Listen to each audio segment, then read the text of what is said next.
Years removed from Al Gore's Inconvenient Truth documentary. Oscar winning. Of course it was. Now it seems that even Greta Thunberg is subordinating her apocalyptic climatology. And I don't mean that as science. I mean that as ideology, climate ideology. Thunberg's updated spin on being an activist, an ally of Mother Earth. If you are a climate justice activist, I mean, you should not be able to call yourself a climate activist if you are not also fighting for justice for people today. If you are so selfish, so incredibly selfish that you are not moved to action to see, for example, Gaza being turned to rubble, like seeing parents looking. So, if you're not for climate justice, if you're not for free Palestine from the river to the sea, okay. I'm used to the convoluted from Greta, but that's interesting. She recognizes that the quote climate justice rap is not where her bread gets buttered quite as much anymore, huh? And by the way, people who thought she was just, sort of a nuisance, oh, she's just a kid, and so on and so forth.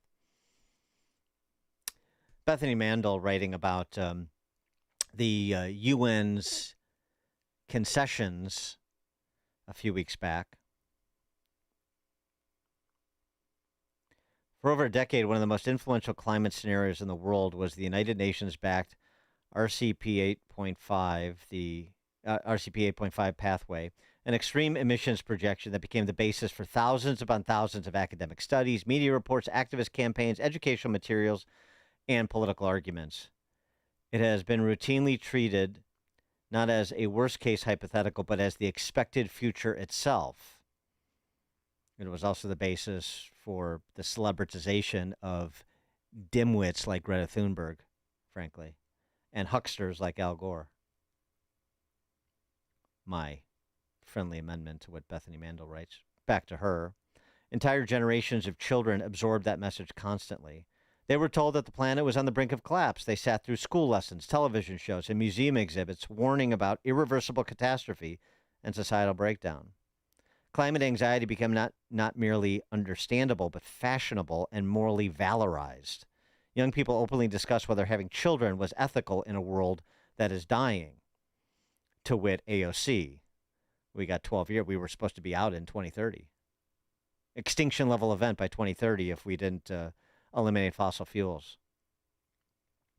Bethany Mandel goes on, we cannot undo the anxiety already instilled in an entire generation, but we can stop deepening it. We can become more honest about scientific uncertainty, more skeptical of institutions that benefit politically and financially from public panic, and more careful about the emotional burden we place on children in the name of activism. And that goes for Greta Thunberg's parents, too. Real damage. And, we have these admissions that it was more or less the hoax that it was described as being. Hoax may be too strong a word, but it was a willful blindness with respect to what was unfolding, as Bethany Mandel nicely details. Willfully blind that the response was not proportional to the assessment, and that the assessment was not most likely but worst case scenario, and that it was wrong. And like we talk about with so many aspects of COVID, we were just talking about this last hour with Ron Johnson. Those rational skeptics asking substantive questions and not getting much substance in response, creating more skepticism, turned out to be right. We pat ourselves on the back and we move on. Well, then it's just going to happen again. We go careening from one moral panic to the next, just like Greta Thunberg, who's moved off of the Chicken Little climatism to Islamism. For more on all this, pleased to be joined by Bjorn Lomborg, president of the Copenhagen Consensus think tank, author of Best Things First. Bjorn, thanks for joining us. Appreciate it. Dan, good to be here. So, I mean, your reaction, you don't have to, adopt my view, but you can. You're welcome to. But your reaction to, this disclosure and sort of the postmortem. It's been a relatively subdued postmortem, but the postmortem on the UN's admissions and what it tells us about the last 20 years of hysterics. Well, it's a complicated picture. So the overall point that you make is absolutely right, that a lot of people had a lot of interest in pushing an extreme scenario that even when it was made back in the 2000s, it was unrealistic. It was essentially assuming that we would burn up all the coal in the world, that we would quintuple our coal consumption from today. And nobody believes that that's going to happen. And so the argument that this was a way to inform policymakers is just a very weak one. Now, a lot of people would say, well, we were just using it for science. We were looking, it's easier if you have a really strong scenario, then you can see more clearly what's happening. That has some validity. But of course, it was sold as this is the end of the world. And that was a really bad way of informing people. And of course, a really terrible way to scare all the young kids. So fundamentally, it's great that we're getting back to more realistic scenarios and that we're getting back to saying, sure, climate change is a problem. No, it's not the end of the world. And then, of course, we can start treating climate change as we treat all other problems. Yeah, it's a problem, but, what kind of money are we going to spend on it? What other problems do we have, and where can we do the most good first? We don't fix all problems in this real world of ours, and so we constantly have to make priorities. Climate change for 20 years has tried to sort of circumvent that and say, it's the end of the world if you don't do everything I say. I get why that's a very, very good political argument, but it was wrong then, and it's even more clearly wrong now. But I mean, is there anything overarching macro level that we need to do other than, sort of just generally take the posture that I think most people take? I mean, there are always people that cross the line, but there are laws for that. And there's moral, societal, cultural opprobrium for that. I'm talking about technological advancements, more efficient energy production. I mean, certainly that's starting to happen with the data centers coming online, and there are environmental questions about that. Fine, let's hash them out. But I mean, it doesn't seem to me like we need to focus on this area of public policy making in isolation. It's one aspect of a larger conversation about this AI revolution that we're going through, about being good stewards of our resources, about trying to ensure that people that don't have the creature comforts like electricity and potable water and reliable food sources have them. But that's not a climate change conversation. It's just like a conversation about let's improve the quality of life for human beings as best we can, and do so while balancing our responsibility to be good stewards of God's earth. I mean, is it more complicated than that? No, I think you're exactly right. We have lost sight because we were told this was the extinction event. Then, sort of all other things became less important. If you imagine sort of a meteor hurtling towards Earth, and it's going to eradicate us, as you mentioned, AOC said, but, she was just being told that from a lot of other sources in 2030. Right, and she just repeats whatever she's told. Yeah, I know. Yeah, if you think there's a meteor hurtling towards Earth and it's going to eradicate life as we know it in 2030, it makes sense to say that should be our top priority, and then everything else comes second. That's no longer the case. I think we knew that already when it was said, but now we know that was not the case. And then you're exactly right. This is one of the many things we need to fix. Obviously, there are bigger problems in the world. If you ask most people, as you mentioned, and they're not quite just creature comforts, right? I mean, it would be nice to have food. If you're hungry, that's your main concern. It'd be nice to have potable water. It'd be nice to not die from lots of other things like indoor and outdoor air pollution, much of which has nothing to do with climate change. So, there are many bigger problems. Those are the kinds of things that we should be focused on. Then, of course, we should also think about this problem that will eventually evolve with climate change over this century. It's a good idea to fix it. And as you pointed out, if we could get cheaper green energy, that is clean energy, one of the ways we could get that is from nuclear power. Right now, that's not the case. It's not very cheap. But fourth generation or the new small modular reactors kind of revolution promises that they could potentially be incredibly cheap.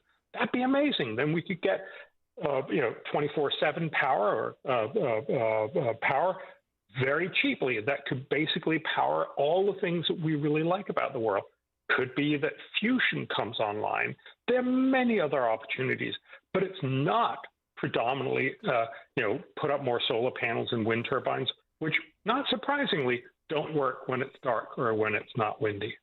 Yeah, one of the lines in your piece about Al Gore's inconvenient untruths in his movie was the movie's biggest failing was not making the case for smarter approaches. Also, I would say smaller ones, right? I mean, it's the old saw about beware of anyone who comes saying he's going to save the planet.